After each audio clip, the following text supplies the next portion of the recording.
Welcome, horny teenagers, to Geek Salad's Retro Movie Review. Yeah, from the Geek Salad Podcast, I'm Andy. And I'm Mike.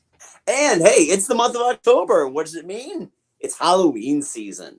Yeah. And this month, Mike and I have chosen to review 4 horror movies from the 1970s.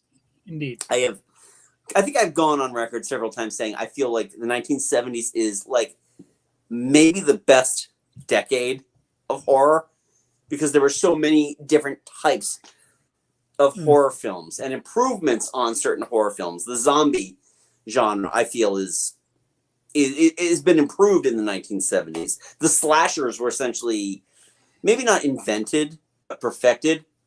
Yeah, Kurt, buckle in, buddy. The slasher films were perfected in the 1970s. We had so many supernatural horror films, and we are going to start this off. We're going to start off with a classic, 1978's Halloween. Which I thought we'd covered, honestly.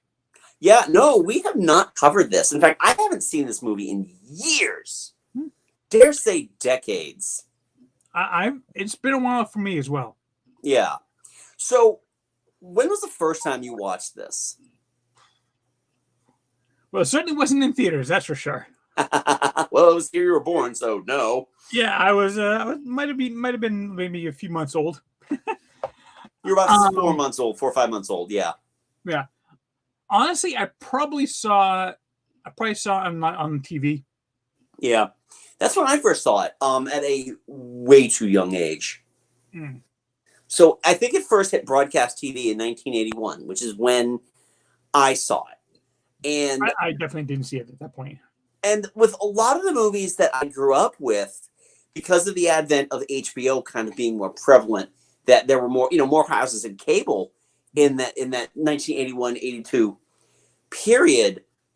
Honestly, we watched Halloween 2 a hell of a lot more than we watched Halloween 1. And with the people that we hung out with, it were just like, you just hang out with those older kids because you think you're going to be cool, and they're just a bunch of psychotic assholes. That's what growing up in the era of Michael Myers was like for young Andy. Mm. So, so I definitely saw this way too young. Now my dad saw us in the theater. He didn't care very much.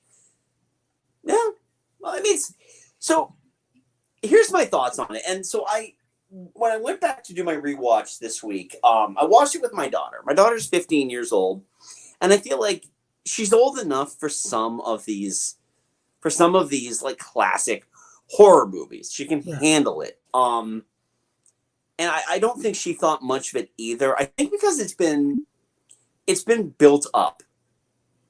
It's in the last 40 plus years. This movie, 45 years now. Good Lord. This movie has been around.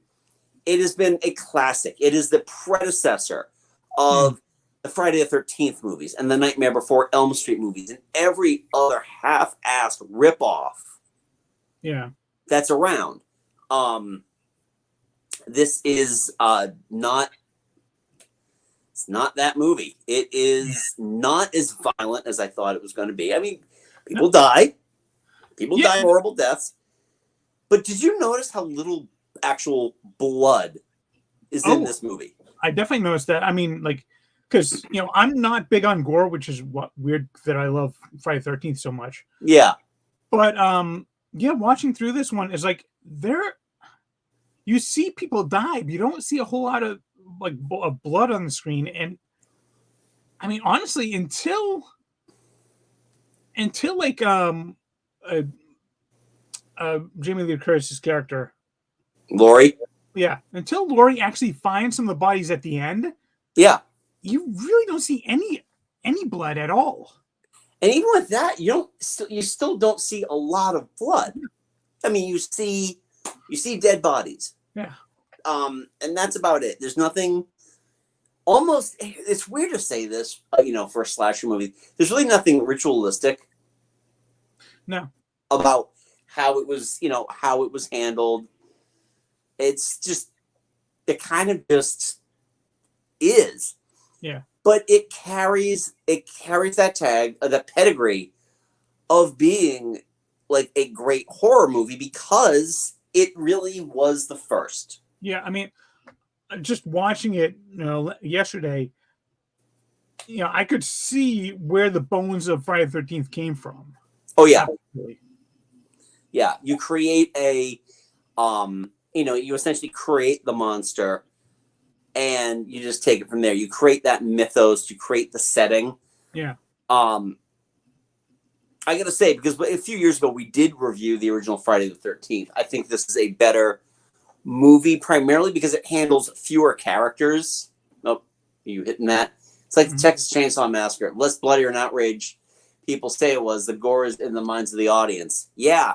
And, Kurt, according to every talking head on that Golden Globus documentary, they said that when they made the sequel of Texas Chainsaw Massacre, they essentially set out to make the movie that everybody thought the first movie was.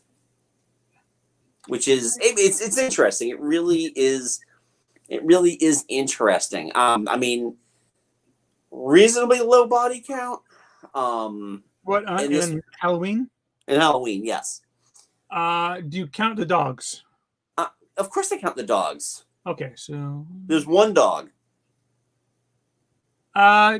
Technically two. All right. There's the one dog you actually see him kill, and then there's the other dog that Loomis and the sheriff find in the Myers house that he's been eating. Oh yeah, that. Okay, yeah. But there was the guy, the mechanic at the beginning. Yep, the mechanic. Obviously, his sister. Right. Oh yeah. Yeah, and which, by the way, the quickest occurrence of coitus in any horror movie ever. They all are. They really all are. I mean, his sister and her boyfriend are heading up the stairs when he's like around at the window. Yep. Oh, I'm done. He goes in, comes around, goes in, picks up the knife, and he's already coming down dead. Like, I gotta finish up now. Yep. Did you even have time to get undressed?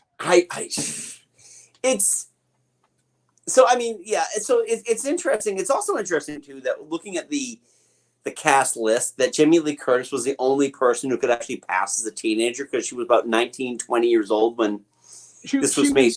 Everybody else was edging 30. Yeah. Her two best friends that get killed. One was 28. One was 29. Yeah, exactly. It's that Stockard Channing effect of high schoolers. So it is funny. We talked about the dogs. When that dog. Oh. Kill count 7 if you include the dogs. Okay, so only 5 humans, 2 dogs. Thank you, Kurt. Thank you. When that dog started barking, and Scarlett and I are watching the movie, and I'm like, Shep, calm down, Shep. Okay, fair. I had to. Proud of it. Yeah, this is a weird one because, like, I remember liking this movie, and now, watching it kind of with that critical eye, knowing that I'm going to have to talk about it. First of all, Loomis is goddamn useless in this movie. He spends most of the movie just kind of shacked up in the Myers place, waiting for Michael to come back, and he never does. Wandering around town in a trench coat. That's what he's doing. Yeah. That's it. But I mean, yeah, he's kind of useless in it, but Donald Pleasance is really good in this role. I like when he's like saying stuff, it's like he may not be doing much, but what he says is really interesting because it's coming out of Donald Pleasance. He's got that one truly great monologue. Yeah. And that's an excellent monologue. Yeah. But on the flip side of that, you emptied your entire gun into this dude, and you couldn't have gone any higher than his chest. Hey! He didn't want to hurt that Shatner mask. Yeah, thing is gold, all right. That thing is worth something. I remember, like, I went to go see the Rob Zombie remake of Halloween in the theater, and we're watching it, and the same type of outcome, essentially, where Loomis shoots Myers, and Jim was with me, and he's like, just empty one into his head. Just, what are you waiting for? No, I trust this is all on the up and up. Hey, but even if he had hit him in the head, that what was it? The curse of Michael Myers. Shut up! That Shut up! got him back. Shut up! You know what? They're bad movies, but I have a lot of goofy fun with 4, 5, and 6. Yeah, and I know that, like, H2O, like, completely, like, Superman returns to everything there. Yeah. What's weird about this, again, it's just one of these movies, I'm watching it, like, I'm enjoying it, but I'm, like, enjoying it in kind of, like, the way that the kids are enjoying those old horror movies, because that's what it is. It's a relic of the past. Yeah. And it definitely has the bones of 70s horror where honestly not a whole lot happens. It's a lot of setup. I mean, for her very first movie, Jamie Lee Curtis carries this movie fantastically. She is so good in this movie. I will also say, Mike, that the one thing this movie excels in is building suspense. Yeah. And those shots, especially towards the end, where the mask emerges from the darkness. Those are amazing horror shots. That's one thing I did notice a lot about this movie is that there are no jump scares in this movie. No, you don't need them. You always see Michael before the other person does and before he strikes. So you know it's coming. Yeah. It's just, I mean, for someone that, that grew up on the Friday 13th and like always have those jump scares, especially at the end. Yeah. This, it's like, you didn't need them. I mean, hell, even Jaws had a couple of jump scares. It did, yeah. But this didn't require the jump scares. It took its time, and honestly, that kick-ass soundtrack, even though realistically speaking, it's 2 tracks. Yeah. You're going with that amazing theme. Yeah. Or you've got interstitial music. Yeah. That kind of that wow. Yeah. What's also funny too about this movie is I never realized, having watched it a couple times, how wide open they had left the ending of that movie, how ambiguous they left that ending. Mm-hmm. Because I remember it being, and this is just my idiot brain working, Loomis shoots Michael, he drops, he's on the ground, he goes to check on Laurie, he goes back, he's gone. And I figured, end credits right there. Nope. He notices she's gone, or he's gone. Laurie freaks out, and then the establishing shot of each and every location they shot this movie with. Yeah. And then they got to credits. So like a minute and a half of other stuff. Yeah. Prior. Yeah. So. Yeah, it's. Yeah, this movie, it was just a lot more setup for deaths than actual deaths than I'd remembered it being. Yeah. And not a bad thing. Right. Especially for someone that doesn't really like horror. If you're not into horror, this movie is actually not too bad for you. No, I agree. It's definitely a movie that's on the must-watch list of horror movies. Yeah. I had also forgotten how much nudity there was in this movie. There are at least 2 or 3 boob shots. But there's not a lot, though. You see the nipples, but not a whole lot beyond that. Yeah, exactly. I remember. Yeah, again, I remember there being a lot more nudity in this movie. There isn't. I will say though that PJ Souls and Bob really kind of deserve their fate. I mean, seriously, their entire intention this entire night is to go bang in somebody else's house. Yeah.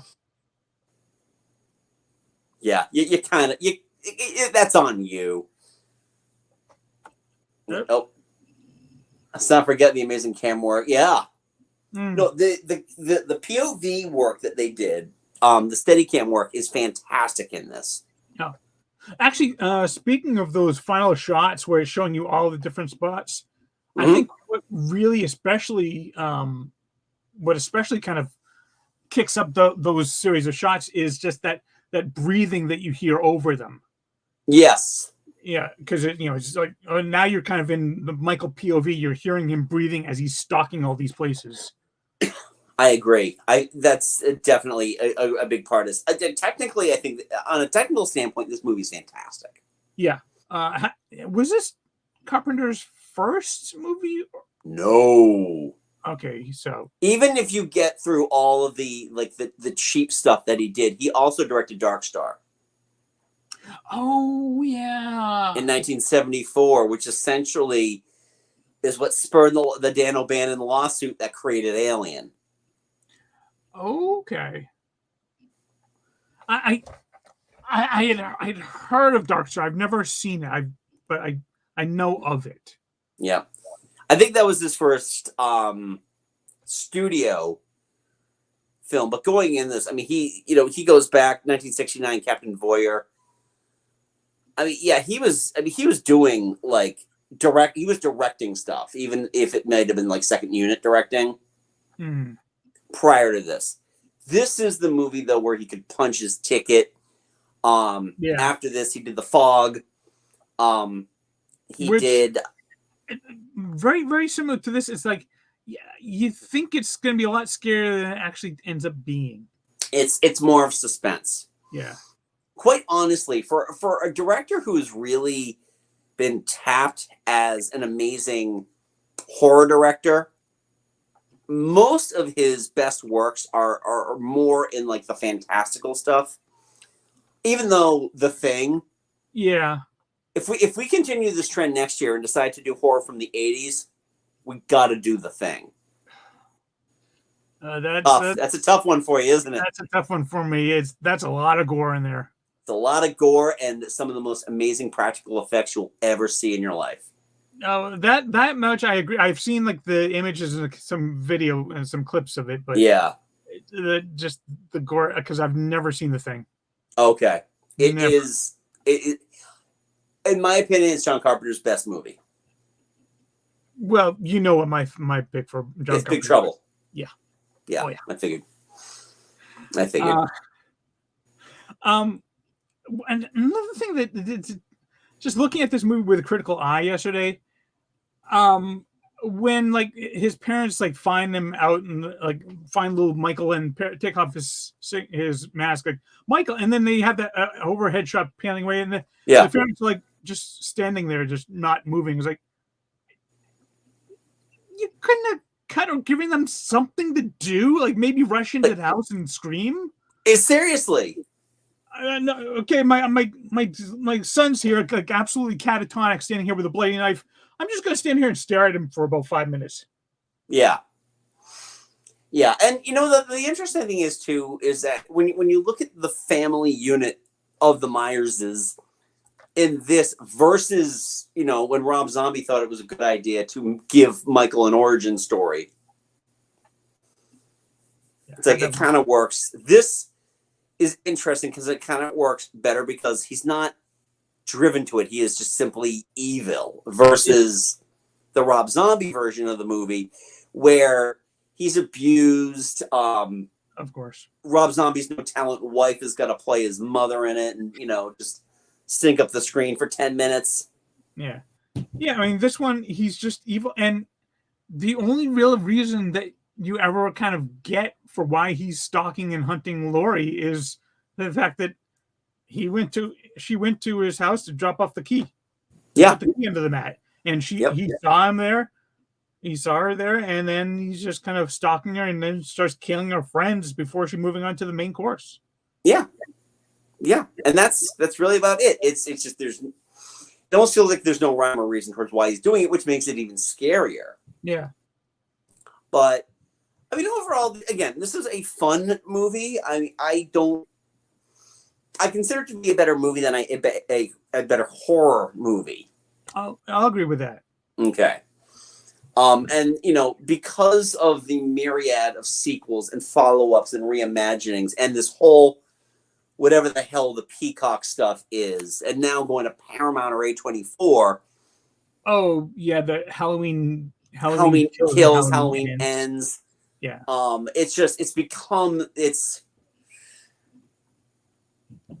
There's Halloween fans. It's like, that old adage about Star Wars. Nobody hates Star Wars more than a Star Wars fan. Nobody hates Halloween more than a Halloween fan. Yeah. And now we're at the 40th anniversary standpoint where we're now like forced to reconsider Halloween 3 as being a good movie. It's not, but it's. And I think it's also pretty telling the fact that, outside just the music and the theme, Carpenter really didn't have anything to do with any of the sequels. Exactly. And in the back of my head, I always thought that he might have directed the second movie, which he didn't do. And my entire expectation for Halloween was always based on the second movie because there's like throat slitting, all that stuff in it. And it's. I just kind of looked into John Carpenter's filmography here. Yeah. He did direct reshoots of Halloween 2. Okay. And he is credited as a writer, producer, and composer, obviously. He probably got the writing credit because he created the character. Yeah, he produced the third one. And after that, he doesn't have any connection with any of the Halloween movies outside of listed as executive producer of the Halloween Kills, Halloween Ends trilogy. Right. And realistically speaking, everything just kind of ground to a halt until H2O came out, which, he didn't direct that one, you said, right? No, he did not.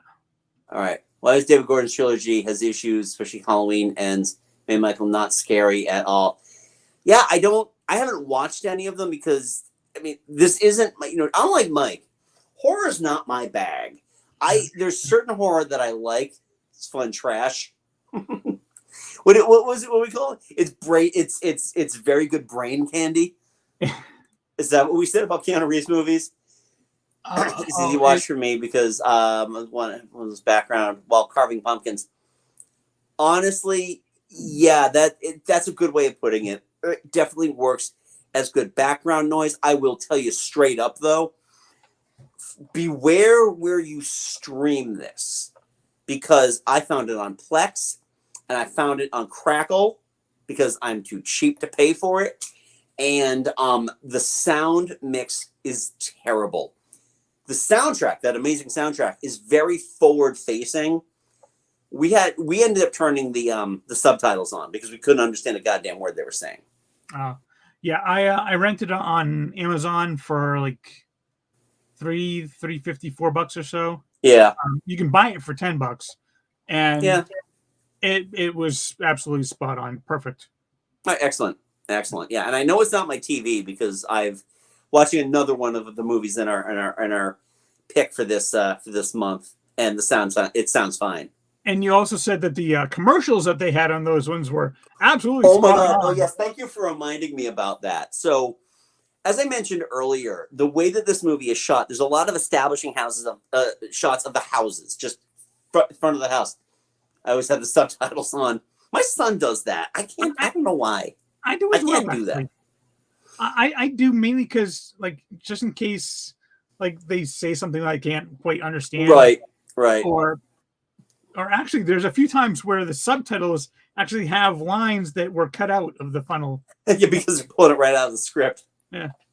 But so I'm watching it on Crackle. We just essentially ended up on Crackle, and they're doing all the establishing shots of all the different houses in the neighborhood. And then we go to an ad because Crackle is ad supported. And the first thing we see is the front shot of a house. And then this guy kind of walks out and he's talking about his job. And Scarlett and I are both like, I legitimately thought that was part of the movie.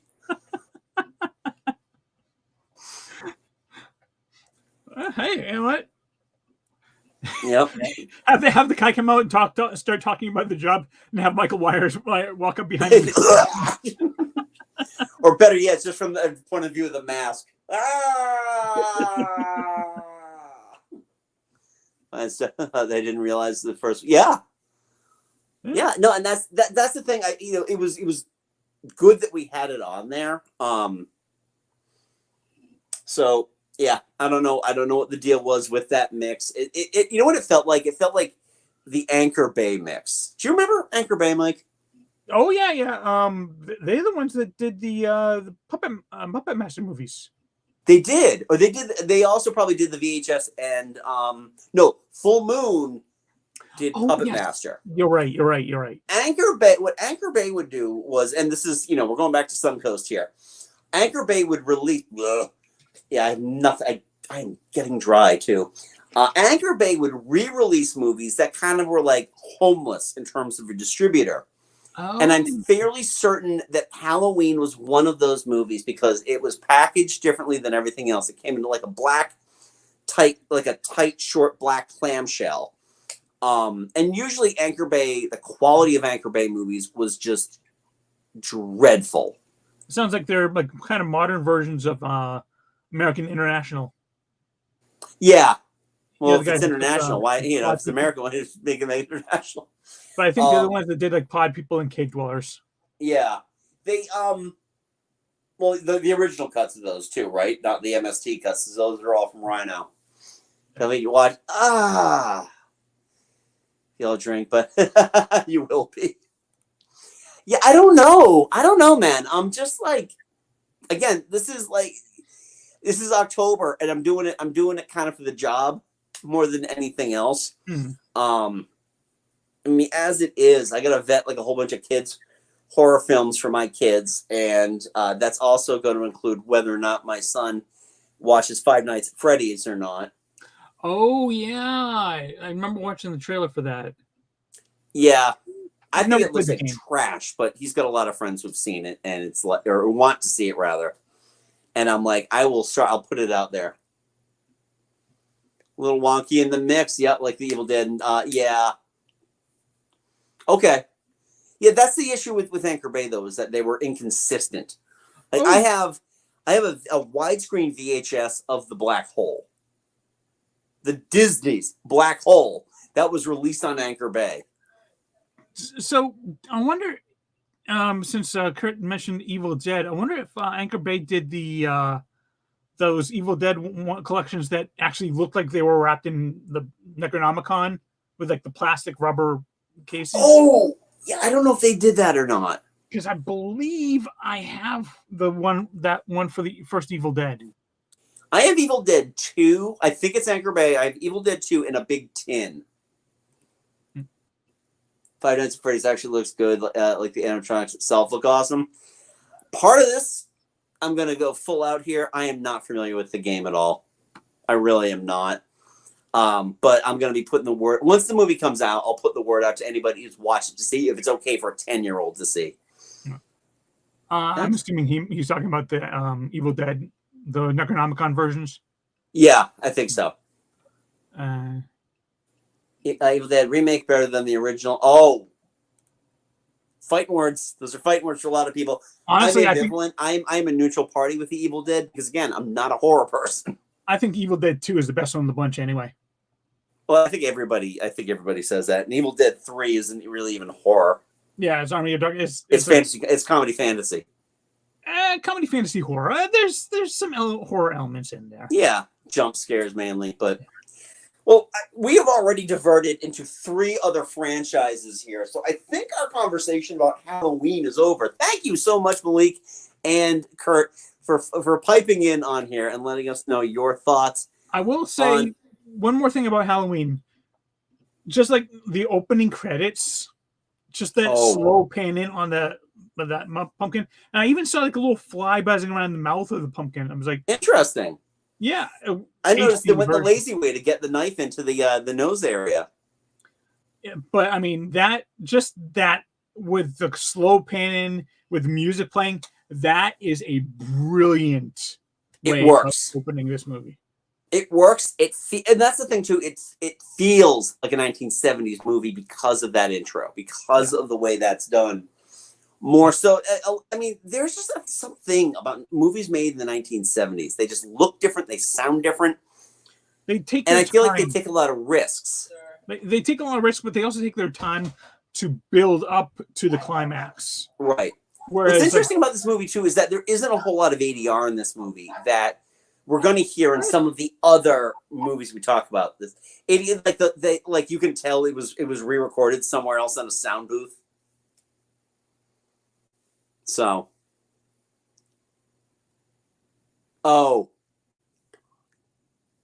gotcha. So anyway, that is Halloween. Thank you everyone who came in and expressed your opinions about Halloween. Thank you. If you haven't, let us know. What are your thoughts on Halloween? Leave a polite comment below. Give this video a thumbs up. It helps us in the algorithm. And if you haven't done so already, subscribe to Geek Salad on YouTube. We do this every week. You get these live videos every week. And the entire month of October, we are reviewing horror movies from the 1970s. We got some good stuff coming up and some guests at the end of the month, which I'm really excited about. So Mike and I have one of two movies. We haven't decided which one we're going to. We'll deal with that offline. But definitely stay tuned next week when we talk about one of those two 70s horror movies. If you like what you see, we are here all the time. So by subscribing, you can check out our playlist where we have all of our stuff. You can also follow us on our regular podcast, Geek Salad, which you can get wherever you get your podcast. Spotify, iTunes, Google Podcasts, we are there. If you want to follow us on the socials, we are on Facebook at Geek Salad Podcast and at Geek Salad Radio, on dead named Twitter, Blue Sky, and Threads. So please follow us if you haven't done so already. Thank you so much for joining us. And until next time, I'm Andy. I'm Mike. Go forth. Happy Nerdful. We'll talk to you later.